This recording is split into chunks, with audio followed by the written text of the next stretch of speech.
Pour se rendre à l'école, ces élèves sont obligés de traverser tous les matins cette route internationale qui relie la Côte d'Ivoire à la Guinée-Conakry. Une traversée qui n'est pas sans danger avec ces véhicules qui roulent à vive allure. Leur école, la voici.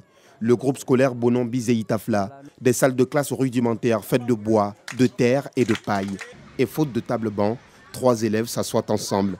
Quand il pleut, impossible de faire cours, les enseignants sont obligés de libérer les apprenants. Lorsqu'on fait le cours, quand les voitures passent, les enfants sont distraits.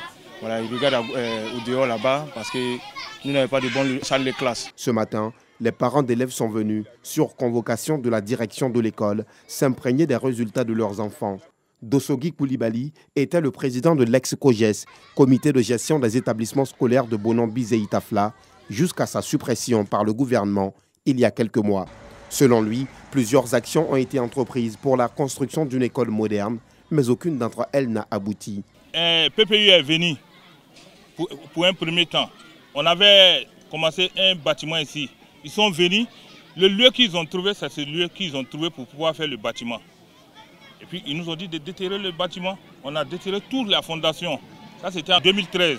En 2016 encore, même PPU est venu. Vous voyez ces paillotes derrière nous. Ils sont venus. C'est le lieu qu'ils ont choisi. Ils sont venus, ils ont tout cassé. Et c'est ce qu'on a réparé encore. On les a entendus. Ils nous ont donné 2 jours, 2 semaines, 1 mois. Ce bâtiment de fortune a été construit par les parents d'élèves eux-mêmes. Sans grands moyens, ils disent être dans l'incapacité d'en construire d'autres. La coopérative scolaire a donc invité les élèves à ramener tous les matins du gravier pour la construction d'autres bâtiments. Les enseignants de Bonon Bizei Tafla, quant à eux, éprouvent beaucoup de difficultés à transmettre les cours. Un cours que nous sommes obligés nous devrons faire peut-être en 40-45 minutes, souvent on est obligé d'aller jusqu'à 1 heure. Parce que quand les véhicules passent, on est obligé de s'arrêter au moins 1 ou 2 minutes. Souvent même il y a des accidents qui se produisent ici, les enfants sont obligés de courir pour aller de l'autre côté. Les plus grands perdants restent les apprenants. Quand je traverse pour venir à l'école, j'ai peur. Les voitures ne roulent pas doucement, les motos viennent en pleine, donc j'ai peur. Nous sommes en classe d'examen au CM2. Je veux qu'on construise une bonne école. Pour la direction de l'école, bien qu'il faut saluer les efforts consentis par les responsables de l'éducation nationale, beaucoup reste à faire pour offrir aux enfants de Bonon Bizei Tafla une école avec un minimum de commodité.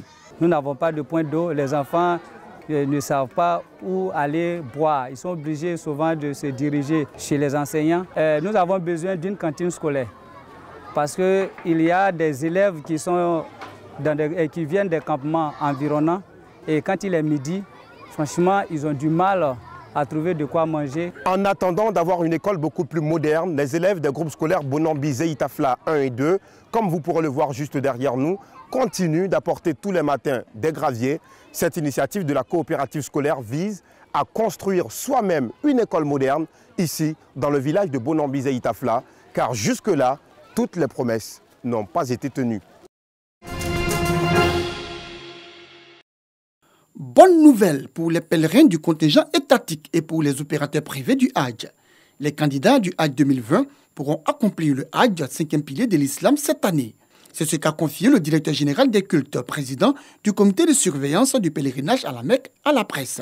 Cette reprise qui se fera avec une réduction des quotas est conditionnée par l'observation stricte des mesures sanitaires édictées par le ministère saoudien de la Santé, à savoir obligation pour tout pèlerin de l'extérieur de recevoir un vaccin de Covid-19 reconnu par l'Organisation mondiale de la santé, dont la 2e dose au plus tard 1 semaine avant l'entrée en Arabie Saoudite.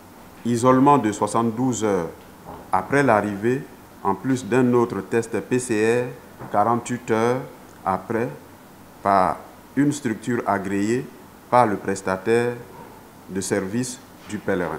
Obligation de port de masque pour tous les pèlerins et travailleurs sur les sites pendant toute la période du Hadj. Coordination des sorties des pèlerins de leur logement en dehors du programme principal avec le respect des mesures barrières. Distanciation de 1,50 m dans les chambres entre les pèlerins. Programmation des déplacements de groupes de 100 personnes avec au moins un guide. Exemption du Hadj des catégories à risque, c'est-à-dire les personnes malades d'hypertension, de diabète, de cardiopathie, d'asthme et autres, et se limiter à la tranche d'âge de 18 à 60 ans. Le président du comité de surveillance du pèlerinage à la Mecque est ferme. Les 2 doses du vaccin contre le nouveau coronavirus, la Covid-19, est obligatoire pour effectuer le pèlerinage en Terre Sainte d'Arabie Saoudite. En ce qui concerne l'exemption liée à la limite d'âge et aux pathologies chroniques, le comité de surveillance du Hadj demande aux candidats concernés de se tenir prêts par précaution en faisant comme tous les candidats leur vaccin anti-Covid-19 et les consultations médicales pré-pèlerinage au cas où ces mesures venaient à être levées. Le directeur général des cultes assure. Le commissariat du Hadj communiquera dans les tout prochains jours sur les dispositions pratiques des activités de cette édition 2021 du Hadj.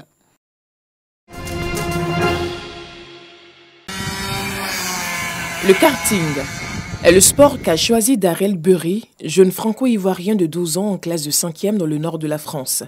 Fan de Formule 1, c'est à l'âge de 7 ans que Darel découvre le karting. Mon père m'a emmené dans un karting près de mon domicile. J'ai vraiment accroché et je lui ai demandé si ça existe en sport, il m'a dit oui. Du coup j'ai voulu en faire en club et m'inscrire à l'école de kart. À Dunkerque, là où il réside, Darel n'hésite pas à pratiquer son sport préféré. Chaque samedi, accompagné de ses parents, il se donne à cœur joie sur les pistes qui n'ont plus de secret pour lui. La pratique du kart se fait sur 3 niveaux, en location, en loisir ou en compétition. C'est cette dernière option qu'a choisi notre petit Darel. 3e au championnat de France de karting en 2018, Darel a manqué de justesse la 2e place à cause d'un accrochage sur la piste. En juillet 2019, il participe pour la 2e année consécutive au championnat français à Essé en Normandie. Son objectif, représenter la Côte d'Ivoire à toutes ces compétitions. Et j'aimerais être aussi le premier pilote ivoirien à faire de grandes courses et terminer sur un podium.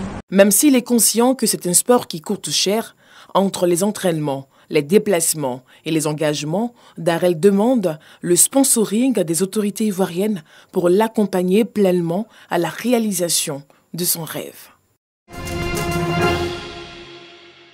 Plusieurs dizaines de morts dans un pèlerinage juif orthodoxe. Une bousculade géante serait à l'origine du drame. Ce pèlerinage annuel était le plus grand événement public dans le pays depuis le début de la pandémie. Nous venons de finir de traiter l'une des pires catastrophes d'Israël. La terrible catastrophe des personnes qui sont venues célébrer l'Akba Omer et Rabbi Shimon Bar Yochai et qui malheureusement ont été littéralement écrasées à mort.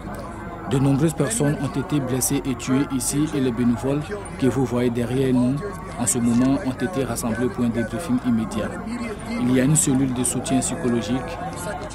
Ils ont été exposés à des images très difficiles. Des images que nous n'avons pas vues ici en Israël depuis les pires jours de la vague terroriste au début des années 2000. Les autorités avaient autorisé la présence de 10 000 personnes dans l'enceinte du tombeau. Mais selon les organisateurs, plus de 650 bus ont été affrétés dans tout le pays, soit au minimum 30 000 personnes.